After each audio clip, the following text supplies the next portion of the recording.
Direct Investisseur vous est présenté par FX Pro.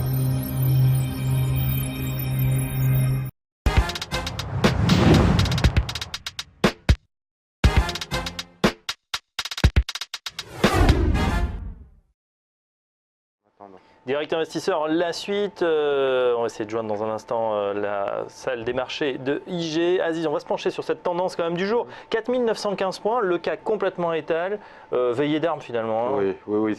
On est à la veille de l'annonce de la BCE. On est à la veille de l'annonce de la BCE. Tous les opérateurs attendent un peu plus de précision sur les opérations que va mener la BCE, notamment le renforcement du QE. Est-ce qu'on va prolonger la durée du QE? Est-ce qu'on va augmenter le montant des rachats d'actifs? C'est les questions qu'on se pose. On attend plus de précision donc demain. Vous voyez que plus on approche de cette échéance, plus le marché stagne, plus on est à l'équilibre. On l'a vu ce matin, un mouvement mineur en ouverture, puis retour sur l'équilibre, 4915 points. Globalement, à mon avis, on devrait s'enrouler autour de cette zone, 4900, 4950, 60. Mais on devrait avoir une zone d'évolution d'une soixantaine de points qu'on devrait respecter en attente de plus de précision demain. Et forcément, à 14h30, il faudra être face à ces écrans parce que c'est à ce moment-là que ça commencera à bouger. 14h30 demain, l'heure de vérité. On va poser la même question à Alexandre Baradez, alors qu'on n'a pas à l'écran, mais on l'a par téléphone. Bonjour Alexandre. Oui, bonjour à tous. Alexandre Baradez, donc stratégiste d'IG, on disait à l'instant avec Aziz, veillée d'armes finalement, pré-BCE, on attend de fortes annonces, le marché est tendu et du coup les traders pour l'instant ne font pas grand chose sur les marchés. Effectivement, l'enjeu principal, c'est évidemment la Banque centrale européenne demain, mais il y a déjà des éléments très importants sur les aujourd'hui. C'est vraiment étape par étape. On a des chiffres en début d'après-midi ADP, vous savez que l'estimation des créations d'emplois qui précède les chiffres NFP, ce sera un chiffre extrêmement important, une première estimation déjà très importante parce que le chiffre précédent sous niveau était très bon, c'était notamment déclenché cette accélération sur les probabilités de hausse du taux en décembre, on était passé de la zone des 30-40% à plus de 70-75%. Donc le chiffre ADP déjà est une grosse indication qu'on aura le début d'après-midi. Ensuite, il y aura Yellen qui va s'exprimer à 14h30 et après 18h. Donc deux interventions de Yellen à quelques jours de la réunion de la Fed. Ça également c'est extrêmement important, notamment pour le marché des changes qui traite l'eurodoll notamment. Évidemment, la grosse intervention, c'est Draghi demain. Et donc, effectivement, les marchés, pour l'instant, ne sortent pas tellement des idées très récentes. Même s'il y a des mouvements un peu de repli parce qu'on voit, et c'est plutôt paradoxal, mais ça montre l'état d'esprit du marché, on voit qu'il y a vraiment des chiffres relativement bons en zone euro. Alors, regardez ce que nous avons eu récemment. On a des PMI qui progressent. De 23 à 0 euros, ça progresse. Bon PMI également donc, en Allemagne. On a eu des chiffres de crédit il y a quelques jours qui montrent des accélérations également du crédit en zone euro. Des chiffres d'inflation récemment en Allemagne qui progressent. Et sûrement des éléments les plus importants pour la Banque centrale européenne, ce sont les projections d'inflation, ce qu'on appelle le forward swap. Donc l'inflation 50 sur 50, si vous voulez. Et c'est un élément, c'est une indication qui est traitée par la BCE. Ce niveau d'inflation anticipé, donc, est actuellement à 1,82, 1,83%. C'est son plus haut niveau depuis 5 mois. Ça veut dire quoi? Ça veut dire qu'il y a une amélioration de la situation en zone euro. Donc les marchés se disent, finalement, si la situation s'améliore, on pense s'améliorer, Draghi sera peut-être un petit peu sur la réserve. Donc on va lever tous les marchés et on fait un petit peu grimper l'eurodoll. Moi, je pense que Draghi va quand même surprendre. Je pense que c'est justement ce que Draghi cherchait comme effet, à laisser penser que, pour ensuite surprendre le marché par des annonces très attendues, soit une annonce moyenne demain, mais en laissant la porte ouverte et grandement ouverte à de nouvelles opérations, si la situation se dégrade. Et donc, créant ainsi un phénomène malgré tout de poursuite de baisse de l'euro et de réflexe un peu plus court terme qui en fait les amis. Trois mesures phares sont attendues, Alexandre Baradez, demain. L'extension du QE après septembre 2016, ça semble plutôt faisable. Autre mesure, augmentation du quantitative easing qui passerait de 60 à 80 milliards et surtout un taux de dépôt des banques à la Banque centrale qui serait alourdi, moins 0,20 aujourd'hui, ça passerait à moins 0,30. On sait que les Allemands sont peu favorables aux deux dernières mesures. Pour eux, ils disent le quantitative easing où les effets ne sont pas encore tous là. Ce qu'on fait aujourd'hui, ça suffit. Vous parlez de surprise de Mario Draghi. Quelle va être à votre avis cette surprise? Alors, c'est sur les taux, je pense qu'il peut surprendre surtout. Effectivement, vous l'avez dit, le marché price un 0,30, puis il a moins 0,30 pour taux de dépôt. Il pourrait, par exemple, doubler, si vous voulez, faire baisser le taux de moitié. On est à moins 0,20, le passé d'un coup à moins 0,40, si vous voulez. Et donc ça, on aura la réponse dès 13h45, donc après la conférence de presse.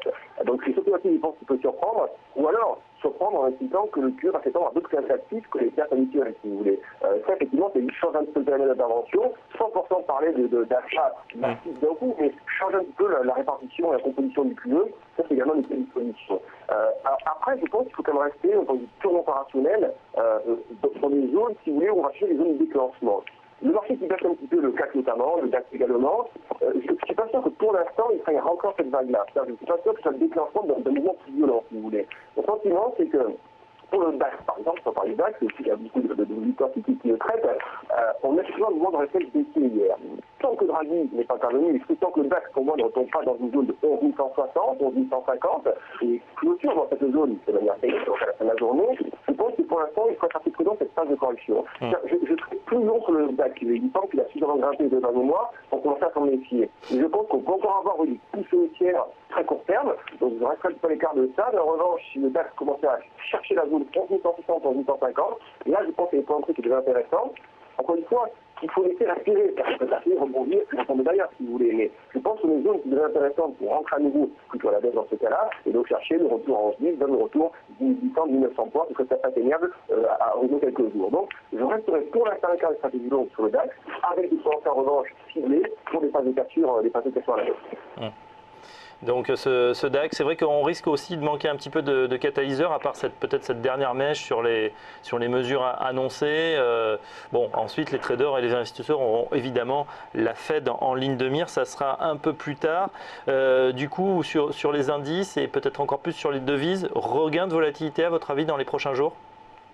Moi, pour les devises, le message pour l'instant est toujours clair. Enfin, je pense que le dollar va encore pousser à la hausse par rapport à la livre, par rapport à l'euro, par rapport au yen, par rapport au franc suisse. Je pense qu'on va encore pousser. Ce qui peut dire ça, si vous voulez, c'est déjà Draghi au demain qui peut surprendre effectivement et faire des trades de Rodolphe sous la 0,6 et rechercher son plus bas annuel. Il y a une paire qui me semble aujourd'hui assez intéressante à traiter. Le Rodolphe, je reste encore toujours dans une optique baissière court terme, mais on a déjà beaucoup baissé sur le Rodolphe. Donc je pense qu'il faudrait travailler le Rodolphe, en fonction des attaques baissières. Là, on est au-dessus d'un 0,6. C'est pas le moment. Si on baisser, il retrace un petit peu pour rester à l'écart. Si on commence à attaquer un 0,5, on va dans 0,60, et là, je pense qu'il faut y aller. Une paire, en revanche, qui me paraît intéressante, du point de vue des niveaux actuels, c'est la livre par rapport au dollar. En gros, il est revenu chercher la 1,50 il y a quelques jours. On voit, je ne sais pas si vous avez le graphique à l'écran actuellement, on voit donc toute cette phase qui est anodine de dégradation de la livre sur la 50, tous les échecs sur les mobiles, en SO, les 50, les 100, tous ces rebonds qui ne parviennent pas à prendre corps et qui retracent systématiquement, ramener sur un 50. Et sous la 50, qu'est-ce qu'il y a comme zone technique puissante, moyen terme, c'est bien qu'il y a beaucoup de baissière, c'est ça que vous voyez à l'écran, qui prend ses origines en 2010-2011, qu'on prolonge, et cette zone de la zone, actuellement, cette oblique passe par la 48-50, 1,49. Je pense que c'est ça qu'on peut essayer d'aller chercher. Donc, un perso de 1,50 pour aligner 1,49, 1,50. Ça me paraît une opération qui a un rassurement risque qui est plutôt intéressant en ce moment. On a également, évidemment, c'est le match des banques centrales ce mois-ci, la Fed et la BCE qui sont complètement face à face. L'idée, c'est que, donc on le disait, jusqu'au 16 décembre, maintenant, on va avoir évidemment des marchés très agités. Est-ce qu'il y a une zone où on peut investir avec un peu plus de sécurité, ou est-ce que vous recommandez en ce moment à vos clients chez IG plutôt de lever le pied en cette fin d'année? Oui, en fait, c'est ce qu'on fait au Market Day, en fait, avec la centaine de tous les jours, c'est de montrer que pour l'instant, on opère jour après jour. On n'a pas de scénario, soit sur les devises, sur le Rodolphe avec des trades directionnels, sur le dollar franc suisse aussi, de l'Ariane, vous voyez, avec des choses plus tendancielles. Sur les indices, non, parce que on a le sentiment que côté US, on est au niveau, c'est pas un sentiment, c'est une réalité, au niveau très proche des taux historiques, et que donc, à tout moment, il suffit qu'à Fed pousse un peu le ton, ou même qu'elle n'augmente pas ses taux. Imaginez qu'elle n'augmente pas ses taux. Ça veut dire qu'elle a des réelles craintes de l'économie, et je ne suis absolument pas sûr que ça tire encore les indices américains à la hausse, vous voyez. Donc, on a le sentiment qu'on est dans une phase de choses accélérées dans les jours qui viennent, et pour l'instant, on a d'autres choix que de faire d'approche jour après jour. Et voilà, trading. Si vous voulez, moi, dans le cas, il y a des dynamiques comme ça, pour l'instant, c'est une zone un peu sans tendance. Mais en revanche, si on commence à retracer sur le CAC, aller chercher un 4140, sur zone à risque. Là, c'est une zone qui me paraît intéressante, pas pour aller chercher dans le points, pour aller chercher un retour de 150, 200 points à la baisse. Donc il y a des zones comme ça qui sont des zones de déclenchement qui me paraissent trop fortunes, sauf qu'on est dans la zone consolidante par un peu d'intraday, mais si on retourne à 4140, là je pense qu'il y a de l'opportunité, si vous voulez, l'opportunité de faire 150 à 200 points. Mais je pense que si Draghi surprend jeudi, moi je serais plutôt enclin à chercher la rupture des 4975, c'est la zone qui bloque un peu. Le Draghi ramène le calme dans cette ligne de prix, je pense que les côtés des zones à capture, très court terme, mais taux d'actionniste pour un 40-50 points d'accélération. Merci Alexandre Baradez, stratégiste d'IG. Toutes ces stratégies, vous les expliquez tout à l'heure. Ça sera de 11h à midi dans le Market Live. À très bientôt. Dans un instant, la suite, on parle CAC Futur avec Eric Sebon. À tout de suite.